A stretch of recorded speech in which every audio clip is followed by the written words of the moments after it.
아멘. 하나님께 영광 받습니다. 감사합니다. 기도의 자리로 돌아가시면 되겠습니다. 오늘 말씀 보겠습니다. 계시록 6장 5절로 넘어갑니다. 계시록 6장 5절 시작. 셋째 인을 떼실 때에 내가 들으니 셋째 생물이 말하되 오라 하기로 내가 보니 검은 말이 나오는데 그 탄자가 손에 저울을 가졌더라. 아멘. 어제 새벽 1분 요약 듣겠습니다. 오늘의 핵심 요약은 어제 새벽 진행된 요한계시록 223강 설교에 대한 내용입니다. 요한계시록 6장에 등장하는 붉은 말의 의미를 통해 오늘날 전 세계에서 벌어지는 끔찍한 분쟁들의 진짜 원인이 무엇인지, 그리고 이 불안한 세상 속에서 우린 과연 무엇을 의지해야 하는지 그 맥락을 한번 짚어보겠습니다. 첫째, 붉은 말의 역결은 바로 평화의 제거입니다. 여러분, 우리가 매일 아침 눈을 뜨고 당연하게 누리는 일상의 평화가 사실은 누군가 간신히 붙잡고 있는 아슬아슬한 안전망이라면 어떨 것 같으세요? 우리가 누리는 이 평화는 우리 힘이 아니라 전적인 하나님의 은혜로 유지되는 건데, 마지막 때엔 바로 이 은혜가 거치게 된다는 거죠. 둘째, 이 평화의 안전망이 사라진 결과는 서로 죽고 죽이는 끔찍한 비극입니다. 평화가 거치면 인간 세상은 어떻게 될까요? 네, 마치 브레이크가 고장난 폭주기관 차처럼 통제할 수 없는 잔인한 살육이 시작됩니다. 우크라이나 전쟁이나 무려 180여 명의 무고한 아이들이 희생된 이란 초등학교 폭격 사건만 봐도 평화가 제어된 세상이 얼마나 무서운 피해 학살로 이어지는지 여실히 보여주잖아요. 마지막으로 붉은 말이 쥐고 있는 큰 칼은 바로 현대의 최첨단 신무기를 뜻합니다. 이건 성경 속 단순한 비유가 아니에요. 러시아가 보유한 5,580개, 미국이 가진 5,428개에 달하는 그 어마어마한 핵무기들을 생각해보세요. 흔히들 강력한 무기가 든든한 안보를 지켜준다고 굳게 믿지만 과연 그 수천 개의 폭탄들이 우리에게 진짜 평화를 가져다 줄 수 있을까요? 세상이 만들어낸 평화는 첨단 무기 앞에 언제든 부서질 수 있는 허상일 뿐이며, 그 어떤 무서운 환란 속에서도 흔들리지 않는 진짜 평화는 오직 그리스도의 약속 안에 있음을 꼭 기억하시길 바랍니다. 아멘. 붉은 말이 나오면 평화가 딱 제거되면서 잔인한 전쟁이 일어나서 엄청난 지구 곳곳에 탄식이 일어날 것을 미리 보여주고 있고 현재도 서서히 진행되고 있습니다. 자, 오늘 말씀 다시 한번 집중해서 듣겠습니다. 셋째 인을 떼실 때에 내가 들으니 셋째 생물이 말하되 오라! 내가 보니 검은 말이 나오는데 그 탄자가 손에 저울을 가졌다. 아주 본문하고 너무 똑같은 이미지로 잘 만들었습니다. 검은 말이 나왔네요. 자, 224강 오늘 또 설명하겠습니다. 빨간 글씨만 있습니다. 시작. 를 떼실 때 내가 들으니 셋째 생물이 말하되 오라 하기로 내가 보니 검은 말이 나오는데 그 탄자가 손에 저울을 가졌더라. 아멘. 여기에 검은 멜라스 그런 뜻이 있습니다. 저울이라는 말은 쥐고스 그런 뜻이 있습니다. 자, 직역 시작. 그리고 그가 셋째 인을 떼셨을 때 내가 셋째 생물이 말하는 것을 들었다. 오라! 그리고 내가 보니 보라! 검은 말이 있었고 그 위에 앉은 자는 자기 손에 저울을 가지고 있었다. 아멘. 자, 첫 번째. 첫째 인을 떼실 때 내가 들으니 셋째 생물이 말하되 오라 하기로, 거기까지 줄을 다 그으시고 이미 같은 반복된 단어가 많아요. 떼실 때, 셋째 인을 떼실 때, 셋째 인을 떼시는 분이 누구냐? 바로 우리 예수님이 다 떼요. 첫째 인도, 둘째 인도, 셋째 인도 다 예수님이 떼요. 역사의 주관자 되신 예수님이. 그때 내가 들으니 사도 요한이 들었다. 내가 듣고 내가 보고, 사도 요한은 직접적인 그런 보고 들은 것을 우리에게 주신 거죠. 그래서 우리 신앙도 남에게 듣지 말고 내가 체험하는, 직접 내가 기도하고 말씀 묵상하고 예배를 통해서 하나님이 주시는 영적 체험을 내가 해야 돼요. 그래야 흔들리지 않는 신앙을 가질 수 있어요. 셋째 생물 말합니다. 셋째 생물이 오라, 오라. 여기에 동그라미 치시고 에루크라고 하는 동사인데 동사 명령형입니다. 오라. 1절에도 오라. 에루크. 3절에도 보이죠? 오라. 동일하게. 또 5절에도 오늘 5절에 뭐라고 나와요? 오라. 그러니까 첫째 인을 뗄 때 흰말이 나오는 것도 하나님이 허락해야 오라. 그래야 그 명령이 떨어질 때 적그리스도가 나타나요. 둘째 인을 뗄 때도 오라 하니까 붉은 말이 나오는 거예요. 셋째 인을 뗄 때도 오라 하니까 무슨 말이 나왔어요? 이제 검은 말이 나왔어요. 따라합시다. 오라는 명령은 하나님의 주권을 선포하는 음성이다. 오라 하는 명령은 하나님의 계획이 시작되는 거예요. 보세요. 다 비밀로 감춰 있잖아요. 앞으로 마지막 때 일어날 일인데 오라라고 하나님이 딱 허락의 명령이 떨어지니까 적그리스도도 나오고 전쟁도 시작되고 붉은 말이 나와서 이제는 검은 말이 딱 나와서 역사의 시작이 또 되는 것을 보게 됩니다. 한치의 오차도 없이 그대로 이루어져요.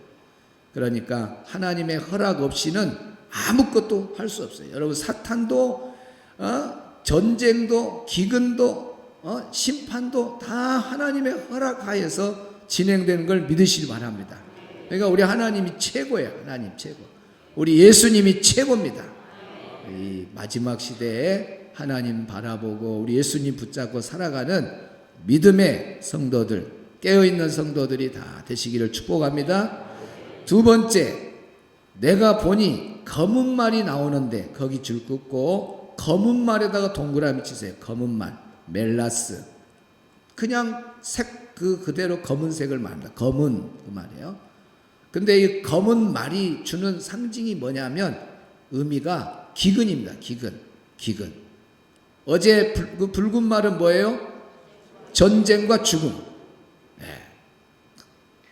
딱 나왔죠. 그 다음에 흰 말은 뭐예요? 적그리스도. 이렇게 딱 정리가 돼야 됩니다.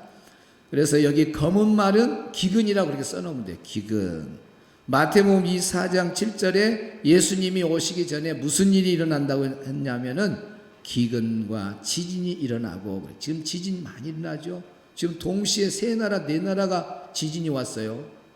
앞으로 더 무서운 지진이 옵니다. 그것은 하나님의 우리 예수님 오시 직전에 어마어마한 일, 산이 그냥 없어져 버리고 뭐 지진 수준이 아니에요. 엄청난 일이 일어납니다. 그래서 여기에 기근이 세계 곳곳에 일어날 것을 미리 예수님이 오시기 전에 기근이 있을 거다. 그런데 지금 여기서 말하는 기근은 더 무서운 기근이죠. 자, 일단 현재 일어나는 기근, 우리 삶 속에 나는 기근이 얼마나 무서운가 보겠습니다. 자, 여기에 보니까 마다가스카르 어린이 18명이 영양실조에 걸려요. 왜 영양실조에 걸려요? 다 기근 때문에 그러죠. 그 다음 지금 세상 종말의 표적, 역병 다음은 지금 코로나 전염병을 말해요. 근데 이제 코로나 다음은 더 무서운 식량난, 기근이다. 이 말세의 징조다. 자, 그 다음 굶주림은 일상의 현실이 되어버렸다. 가자 지구의 기근의 그런 형편을 알려주는 저 뉴스가 다 있는데 내용을 다 하려면 시간이 없어서 타이틀만 이렇게 했습니다. 그 다음 WFP 세계 43개국 4,100만 명이 기근 위기에 있어요. 4,100만 명. 그러니까 여러분이 지금 우리가 식사 잘하고 잘 먹고 풍족하게 사는 거 감사하고 사시 바랍니다. 4,100만 명이 기근 속에서 굶주려 지금 가는 사람들이 너무 많아요. 이 지구촌에. 그 다음 세계 속 화제 유엔에서 발표한 기근 가뭄 심한 아프리카에 유엔이 식량을 지원하고 있다. 기근이 아프리카에 너무 심해요. 소말리아 같은 데는 인구의 절반 370만 명이 극심한 위기. 비가 안 와버려. 비가 안 오면은 뭐가 되겠어요? 아무것도 안 돼. 그래서 절반, 국민의 절반 소말리아. 소만 말리는 게 아니라 사람까지 말려버려요. 아는 사람만 웃고 넘어갑니다. 넘어가. 다 했어요? 또 있나요? 최악 식량 기근이 온다. 또 이렇게 성경적으로 보면서 풀어준 데가 있어요. 자, 그다음 없어요. 이렇게 지금도 세계 곳곳에 무서운 기근이 있는데 앞으로 검은 말이 나오게 되는 그때 기근은 정말 심각한 일입니다. 심각한 일. 자, 세 번째, 그 탄자가 손에 저울을 가졌더라. 여러분이 이렇게 요한계시로 배우니까 검은 말이 기근이다. 딱 알아보잖아요. 그 다음에 여기에 그 탄자가, 검은 말을 탄자가 손에 뭘 가졌더라? 저울을 가졌더라. 저울 동그라미 치세요. 검은 말의 무기. 다른 건 다 안 써도 타이틀은 성경에 써놔야 이단들이 뭐라 그러면 딱 보고 해석 잘못하면 딱 비교가 되잖아요. 저울이 뭐라고요? 검은 말의 무기예요. 흰 말의 무기가 뭔 줄 알아요? 화살 없는 활이었어요. 붉은 말의 무기가 뭐였어요? 큰 칼이었어요. 그 다음에 검은 말의 무기가 뭐예요? 저울이요. 심각한 기근을 말합니다. 저울, 거기다 가로 열고 심각한 기근이에요. 검은 말의 무기인데 심각한 기근. 그러니까 저울을 가졌다 그 말은 겨우 입에 풀칠하도록 한 줄로 세워가지고 이거 뭐 여유 있게 시장에서 뭐 사면은 아이고 하나 더 주세요. 그러면은 아이고 하나 더 가져가세요. 이런 수준이 아니요. 기근이 시작되면은 검은 말이 나오면은 진짜 삐갱이 눈물만큼 저울에 재갖고 저울에 재가지고 저울을 하나 갖고 올 건데요. 이렇게 딱 재갖고 한 사람 많이 줄 수가 없어요. 딱 재갖고 이렇게 내려가면 안 돼요. 딱 봐봐, 딱 수평이 넣으면 자, 그 다음 사람 딱 얼마나 기근이 심하면 저울에 재가지고 인정 없습니다. 겨우 살도록 아예 못 먹는 사람도 많죠. 죽어가는 사람도.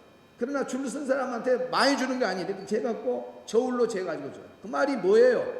저울로 잰다는 말이 뭐예요? 기근이 아주 우리 언어로 표현할 수 없이 엄청나게 심각하다는 것을 보여주고 있는 겁니다. 검은 말의 심판이 얼마나 무서운 거 아셔야 돼요. 그래서 장차 기근으로 오는 그 무서운 심판을 우리가 미리 이렇게 보는 겁니다. 그래서 어떤 나라들은 장차 기근이 클 거다, 식량난이 아주 심각할 거다. 그래서 곡식이 이제 식량이 무기인 줄 알고 어떤 시베리아 지하에는 곡식 종자 저장 창고를 만들어놨다잖아요. 그리고 나라마다 지금 곡식 종자를 보호합니다. 저장 창고. 왜 그런 줄 아세요? 그 전쟁을 대비해서. 전쟁이 일어나면 막 핵폭탄 떨어지고 이러면 거의 그냥 힘들잖아요. 그랬을 때 종자만큼 또 큰 기근이 오더라도 종자를 남겨놓는다고 합니다. 그래서 다음에 날씨가 풀리면 좋은 환경이 되면 심을 때 그 종자가 있어요. 그 종자를 보호한다. 그건 사람의 생각이죠. 우리 예수님 오시기 직전에 기근 검은 말이 나오게 되면 그 기근에 종자가 무슨 소용이 있어요? 종자가. 아니 비가 안 와본데 어떻게 농사가 돼? 비가 안 와본데 끝까지 비를 안 줘본데 어떻게 되겠어요? 하나님의 심판의 방법이 다양하죠. 종자 모아놓으면 뭐해? 검은 말에 이런 무서운 환란이 심판이 있다는 것. 그러나 우리는 어제 말한 대로 염려할 거 있다 없다? 하나도 염려할 거 없어요. 어떤 환란을 당해도 우리 하나님께서 택한 자들의 심령에 평강을 주십니다. 전쟁 중에도 평강을 주시고 검은 말이 나타나는 기근 중에도 우리에게 평강을 주셔서 하나님이 보호하시고 우리를 그 어려움에서 건져주실 줄로 믿습니다. 마지막 때 너희가 환난을 전쟁도 기근도 있을지라도 담대하라. 내가 세상을 이겼노라. 우리 예수 믿는 사람은 걱정할 거 하나도 없습니다. 우리 안에 평안을 주십니다. 우리의 생명을 하나님 붙잡아 주십니다. 이것을 너희에게 이르노 내 안에서